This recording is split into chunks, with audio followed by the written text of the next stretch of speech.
Capítulo 41. Em contato com os outros. Todas as relações sociais exigem o exercício do domínio próprio, paciência e simpatia.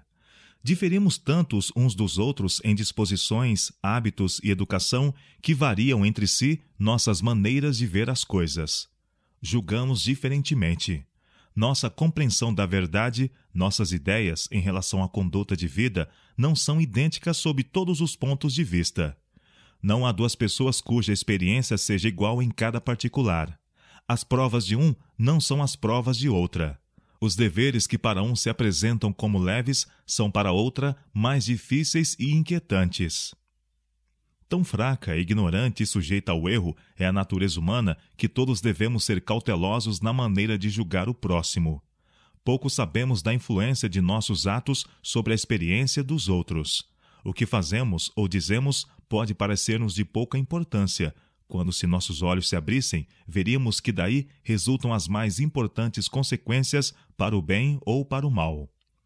Muitas pessoas têm tão poucos encargos, seu coração tem experimentado tão pouco as angústias reais, sentido tão pouco a perplexidade e preocupação em auxiliar o próximo, que não podem compreender o trabalho de quem tem verdadeira responsabilidade. São tão incapazes de apreciar seus trabalhos como a criança de compreender os cuidados e fadigas do preocupado pai. A criança admira-se dos temores e perplexidades do pai. Parecem-lhe inúteis, mas quando os anos de experiência forem acrescentados à sua vida, quando tiver de carregar as próprias responsabilidades, olhará de novo para a vida do pai e compreenderá então o que outrora lhe era incompreensível. A amarga experiência deu-lhe o conhecimento. A obra de muitas pessoas que têm responsabilidades não é compreendida, não são apreciados seus trabalhos enquanto a morte não os abate. Quando outros retomam as funções que eles exerciam e enfrentam as dificuldades que eles encontraram, compreendem quanto a sua fé e coragem foram provadas. Muitas vezes perdem de vista então os erros que estavam tão prontos a censurar. A experiência ensina-lhes a simpatia. É Deus quem permite que os homens sejam colocados em posições de responsabilidade. Quando erram, tem poder para corrigi-los ou para retirá-los do cargo que exercem. Devemos acautelar-nos de não tomar em nossas mãos o direito de julgar, que pertence a Deus. A conduta de Davi para com Saul contém uma lição. Por ordem de Deus, Saul foi ungido como rei de Israel. Devido à sua desobediência, o Senhor declarou que o reino lhe seria tirado, e contudo, quão amável, atenciosa e paciente foi a conduta de Davi para com ele. Procurando Davi para lhe tirar a vida, Saul dirigiu-se para o deserto e sozinho penetrou justamente na caverna em que Davi, com seus homens de guerra, estava escondido. Então os homens de Davi lhe disseram: Eis aqui o dia do qual o Senhor te diz: Eis que te dou o teu inimigo nas tuas mãos, e far-lhe-ás como te parecer bem aos teus olhos. E disse aos seus homens: O Senhor me guarde de que eu faça tal coisa ao meu Senhor, ao ungido do Senhor. 1 Samuel capítulo 24, versos 4 e 6. Ordena-nos o Salvador: Não julgueis, para que não sejais julgados, porque com o juízo que julgardes, sereis julgados, e com a medida com que tiverdes medido, vos hão de medir a vós. Mateus capítulo 7, versos 1 e 2. Lembrai-vos de que cedo o relato da vossa vida passará em revista diante de Deus. Lembrai-vos de que ele disse: És inexcusável quando julgas, ó homem, pois tu, quando julgas, faze o mesmo. Romanos capítulo 2, verso 1. Não podemos permitir que nosso espírito se irrite por algum mal real ou suposto que nos tenha sido feito. O inimigo que mais carecemos temer é o próprio eu. Nenhuma forma de vício tem efeito mais funesto sobre o caráter do que a paixão humana quando não está sob o domínio do espírito. Nenhuma vitória que possamos ganhar será tão preciosa como a vitória sobre nós mesmos. Não permitamos que nossa sensibilidade seja facilmente ferida. Devemos viver, não para vigiar sobre a nossa sensibilidade ou reputação, mas para salvar almas. Quando estamos interessados na salvação das pessoas, deixamos de pensar nas pequenas diferenças que possam levantar-se entre uns e outros na associação mútua. De qualquer modo que os outros pensem de nós ou conosco procedam, nunca será necessário que perturbemos nossa comunhão com Deus, nossa companhia com o Espírito. Que glória será essa, se pecando sois esbofeteados e sofreis? Mas, se fazendo bem sois afligidos e o sofreis, isso é agradável a Deus. 1 Pedro capítulo 2, verso 20. Não vos vingueis. Quando puderdes, removei toda a causa de mal entendido. Evitai a aparência do mal. Fazei o que estiver em vosso poder, sem comprometer os princípios, para conciliar o próximo. Se trouxeres a tua oferta ao altar, e aí te lembrares de que teu irmão tem alguma coisa contra ti, deixai ali diante do altar a tua oferta, e vai reconciliar-te primeiro com teu irmão, e depois vem e apresenta a tua oferta. Mateus capítulo 5, versos 23 e 24. Se forem dirigidas palavras impacientes, nunca respondais no mesmo tom. Lembrai-vos de que a resposta branda desvia o furor. Provérbios capítulo 15, verso 1. Há um poder maravilhoso no silêncio. As palavras ditas em réplica a alguém encolerizado, por vezes, servem apenas para o exasperar. Mas se a cólera encontra o silêncio e um espírito amável e paciente, em breve se esvai. Sob uma tempestade de palavras ferinas e acusadoras, conservai apoiado o espírito na palavra de Deus. Que o espírito e o coração sejam repletos das promessas divinas. Se sois maltratados ou acusados injustamente, em vez de responder com cólera, repeti a vós mesmos as preciosas promessas. Não te deixes vencer do mal, mas vence o mal com o bem. Romanos capítulo 12, verso 21. Entrega o teu caminho ao Senhor, confia nele, e ele tudo fará. E ele fará sobressair a tua justiça como a luz, e o teu juízo como o meio-dia. Salmo 37, versos 5 e 6. Nada há encoberto que não haja de ser descoberto, nem oculto que não haja de ser sabido. Lucas capítulo 12, verso 2. Fizeste com que os homens cavalgassem sobre a nossa cabeça. Passamos pelo fogo e pela água, mas trouxeste-nos a um lugar de abundância. Salmo 66, verso 12. Somos inclinados a procurar, junto de nossos semelhantes, simpatia e ânimo, em vez de procurá-los em Jesus. Em sua misericórdia e fidelidade, Deus permite muitas vezes que falhem aqueles em quem depositamos confiança, a fim de que possamos compreender quanto é insensato confiar nos homens e apoiar-nos na carne. Confiemos inteira, humilde e desinteressadamente em Deus. Ele conhece as tristezas que nos consomem no mais profundo do ser e que não podemos exprimir. Quando tudo nos parece escuro e inexplicável, lembremo-nos das palavras de Cristo. O que eu faço, não sabes tu agora, mas tu saberás depois. João capítulo 13, verso 7. Estudai a história de José e de Daniel. O Senhor não impediu as armadilhas dos homens que procuravam fazer-lhes mal, mas conduziu todos os planos para o bem de seus servos, que no meio de provas e lutas mantiveram sua fé e lealdade. Enquanto estivermos no mundo, encontraremos influências adversas. Haverá provocações para ser provada a nossa têmpera, e é enfrentando-as com espírito reto que as virtudes cristãs são desenvolvidas. Se Cristo habitar em nós, seremos pacientes, bondosos e indulgentes, alegres no meio das contrariedades e irritações. Dia após dia e ano após ano, vencer-nos-emos a nós próprios e cresceremos num nobre heroísmo. Tal é a tarefa que sobre nós impende, mas não pode ser cumprida sem o auxílio de Jesus, firme decisão, um alvo bem determinado, contínua vigilância e oração incessante. Cada um tem suas lutas pessoais a travar. Nem o próprio Deus pode tornar nosso caráter nobre e nossa vida útil se não colaborarmos com Ele. Quem renuncia à luta perde a força e a alegria da vitória. Não precisamos guardar nossos próprios registros das provas e dificuldades, dos desgostos e tristezas. Todas essas coisas estão escritas nos livros e o céu tomará o cuidado delas.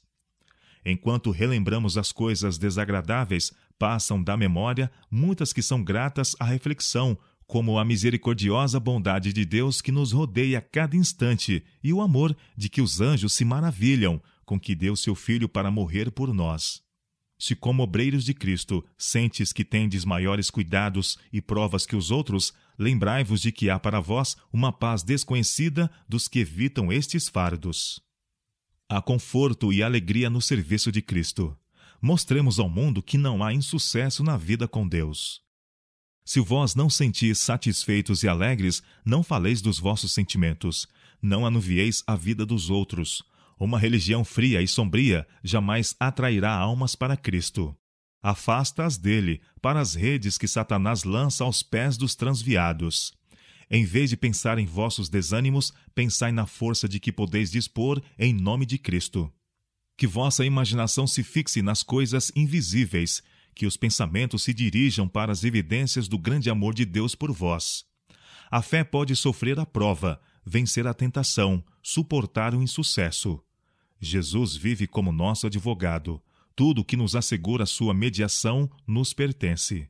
Não pensais que Cristo aprecia quem vive inteiramente para Ele? Não pensais que visita os que, como o amado João no exílio, estão em lugares difíceis e penosos? Deus não permite que um de seus devotados obreiros seja abandonado a lutar sozinho contra forças superiores e que seja vencido. Preserva como joia preciosa todo aquele cuja vida está escondida com Cristo em Deus. De cada um destes diz: Eu te farei como um anel de selar, porque te escolhi. Ageu capítulo 2, verso 23. Falai, pois, das promessas, falai do desejo que Deus tem de abençoar. Ele não nos esquece nem um só instante. Quando, apesar das circunstâncias desagradáveis, repousamos confiadamente no seu amor e mantemos nossa comunhão com ele, o sentimento da sua presença inspirará uma alegria profunda e tranquila. De si disse Cristo: Nada faço por mim mesmo, mas falo como o Pai me enviou. E aquele que me enviou está comigo. O Pai não me tem deixado só, porque eu faço sempre o que lhe agrada. João capítulo 8, versos 28 e 29. A presença do Pai acompanhava a Cristo, e nada lhe sucedia que o amor infinito não tivesse permitido para a bênção do mundo. Aí residia o seu e o nosso motivo de conforto. Quem está imbuído do Espírito de Cristo, habita em Cristo.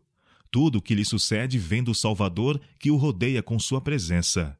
Nada pode atingi-lo sem a permissão do Senhor. Todos os sofrimentos e desgostos, todas as tentações e provas, todas as nossas tristezas e pesares, todas as perseguições e privações, em suma, todas as coisas cooperam para o nosso bem. Todas as experiências e circunstâncias são agentes benfazejos de Deus em nosso favor. Se temos a compreensão da paciência de Deus para conosco, não devemos ser achados a julgar ou acusar ninguém. Quando Cristo vivia na terra, quão surpresos ficariam os que o acompanhavam se depois de familiarizados com ele, lhe ouvissem dizer uma palavra de acusação, crítica destrutiva ou impaciência. Não esqueçamos que aqueles que o amam devem reproduzi-lo em seu caráter. Amai-vos cordialmente uns aos outros, com amor fraternal, preferindo-vos em honra uns aos outros. Romanos capítulo 12, verso 10. Não tornando mal por mal ou injúria por injúria, antes, pelo contrário, bendizendo, sabendo que para isto fostes chamados, para que, por herança, alcanceis a bênção. 1 Pedro capítulo 3, verso 9. O Senhor Jesus exige que reconheçamos os direitos de cada pessoa. Devem ser tomados em consideração seus direitos sociais e seus direitos como cristão. Todos devem ser tratados com amabilidade e delicadeza, como filhos e filhas de Deus. O cristianismo torna as pessoas bem-educadas. Cristo era cortês, mesmo com os seus perseguidores, e os seus verdadeiros seguidores devem manifestar o mesmo espírito. Olhai para Paulo, conduzido perante os magistrados. Seu discurso diante de Agripa é um exemplo de verdadeira cortesia, assim como de persuasiva eloquência. O Evangelho não ensina a polidez formalista corrente no mundo, mas a cortesia que deriva de um coração cheio de bondade.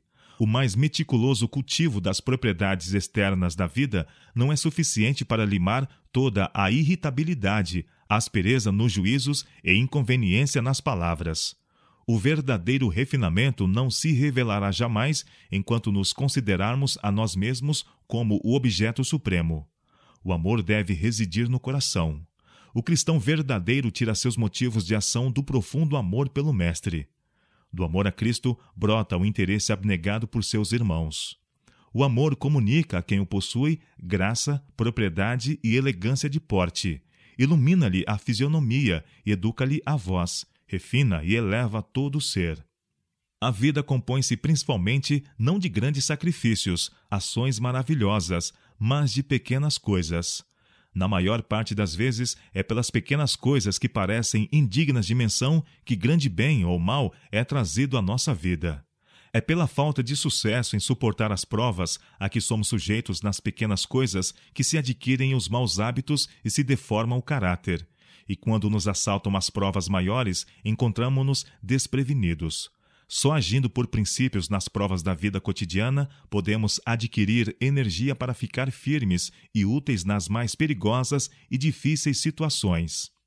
Nunca estamos sós. Quer o escolhamos ou não, temos um companheiro.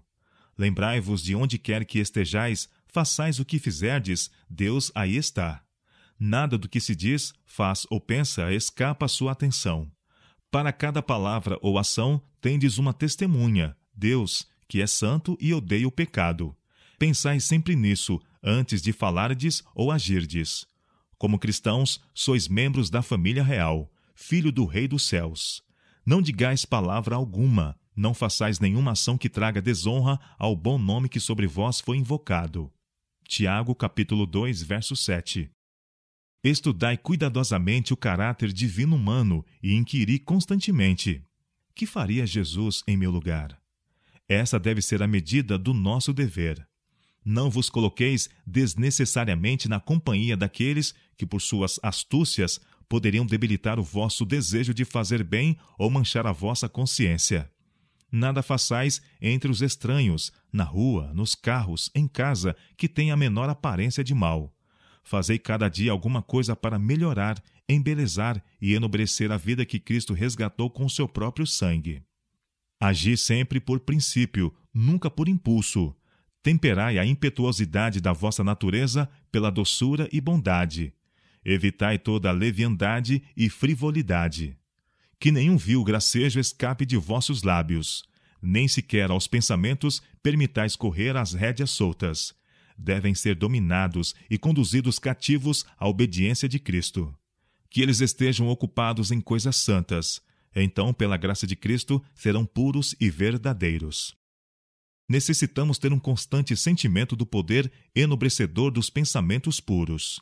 É nos pensamentos que reside a única segurança para cada alma. O homem, como imaginou na sua alma, assim é. Provérbios capítulo 23, verso 7. A faculdade de se dominar desenvolve-se pelo exercício. O que a princípio parecia difícil, torna-se fácil pela repetição constante, até que os retos pensamentos e ações acabam por ser habituais. Se quisermos, podemos afastar-nos de tudo que é baixo e inferior e elevar-nos para uma alta norma. Podemos ser respeitados pelos homens e amados por Deus. Cultivai o hábito de falar bem do próximo. Detende-vos sobre as boas qualidades daqueles com quem estáis associados e olhai o menos possível para seus erros e fraquezas. Quando sois tentados a queixar-vos do que alguém disse ou fez, louvai alguma coisa na vida ou caráter dessa pessoa. Cultivai a gratidão. Louvai a Deus pelo seu admirável amor em dar a Cristo para morrer por nós. Nada lucramos em pensar em nossas mágoas. Deus convida-nos a meditar na sua misericórdia e no seu amor incomparável, a fim de que sejamos inspirados com o louvor. Os trabalhadores ativos não têm tempo de se ocupar com as faltas do próximo. As faltas e fraquezas dos outros não fornecem alimento para a nossa vida. A maledicência é uma dupla maldição que recai mais pesadamente sobre quem fala do que sobre quem ouve. Quem espalha as sementes da dissensão e discórdia colhe em sua própria alma os frutos mortais. O próprio ato de olhar para o mal nos outros desenvolve o mal em quem olha. Detendo-nos sobre as faltas do próximo, somos transformados na sua imagem. Mas, contemplando Jesus, falando de seu amor e da perfeição de seu caráter, imprimimos em nós as suas feições. Contemplando o alto ideal que ele colocou diante de nós, subiremos a uma atmosfera santa e pura, que é a própria presença de Deus. Quando aí permanecemos, sairá de nós uma luz que irradia sobre todos os que estiverem em contato conosco. Em vez de criticar e condenar o próximo, dizei: devo trabalhar para a minha própria salvação. Se coopero com aquele que deseja salvar a minha alma, devo vigiar-me cuidadosamente, afastar de minha vida tudo o que é mal, vencer todo o defeito, tornar-me nova criatura em Cristo. Por isso, em lugar de enfraquecer os que lutam contra o mal, irei fortalecê-los com palavras animadoras. Somos demasiado indiferentes para com os outros. Esquecemos muitas vezes que nossos companheiros de trabalho têm necessidade de força e animação. Tende cuidado de lhes assegurar vosso interesse e simpatia. Ajudai-os pela oração, fazei-lhes saber que orais por eles. Nem todos os que professam ser obreiros de Cristo são verdadeiros discípulos. Entre os que trazem seu nome e que são mesmo contados entre seus obreiros, há alguns que não representam no caráter. Não são governados pelos seus princípios. Tais pessoas são muitas vezes causa de perplexidade e desânimo para os seus companheiros de trabalho que são novos na experiência cristã. Mas ninguém tem necessidade de ser enganado. Cristo deu-nos um exemplo perfeito. Ordena-nos que o sigamos. Até o fim dos tempos haverá joio no meio do trigo. Quando os servos do pai de família, no zelo pela sua honra, lhe pediram autorização para arrancar o joio, ele disse: não, para que ao colher o joio não arranqueis também o trigo com ele. Deixai crescer ambos juntos até a ceifa. Mateus capítulo 13, versos 29 e 30. Em sua misericórdia e clemência, Deus suporta pacientemente os maus e até os hipócritas. Entre os apóstolos escolhidos de Cristo encontrava-se Judas, o traidor. Deverá, pois, ser causa de surpresa ou desânimo a existência de hipócritas entre os seus obreiros de hoje? Se ele, que penetrava nos corações, suportava quem bem sabia que o havia de trair, com que paciência não deveríamos nós suportar os que estão em falta? E nem todos, ainda dos que parecem mais culpados, são como Judas. Pedro, impetuoso, precipitado e cheio de confiança própria, aparentemente esteve em situação mais desvantajosa do que Judas. Foi mais vezes censurado pelo Salvador. Mas que vida de atividade e sacrifício foi a sua! Que testemunho deu do poder da graça de Deus! Tanto quanto pudermos, devemos ser para os outros o que Jesus era para seus discípulos quando andava e falava com eles na terra. Considerai-vos como missionários, antes de tudo, entre os vossos companheiros de trabalho. Requer-se, por vezes, muito tempo e canseiras para ganhar alguma alma para Cristo. E quando uma alma se afasta do pecado para a justiça, há alegria na presença dos anjos. Pensais que os espíritos angélicos que vigiam sobre estas almas estão satisfeitos ao ver com que indiferença elas são tratadas por alguns que pretendem ser cristãos? Se Jesus nos tratasse como muito frequentemente nos tratamos uns aos outros, quem de nós poderia salvar-se? Lembrai-vos de que não podeis ler os corações. Não sabeis os motivos que determinam as ações que desaprovais.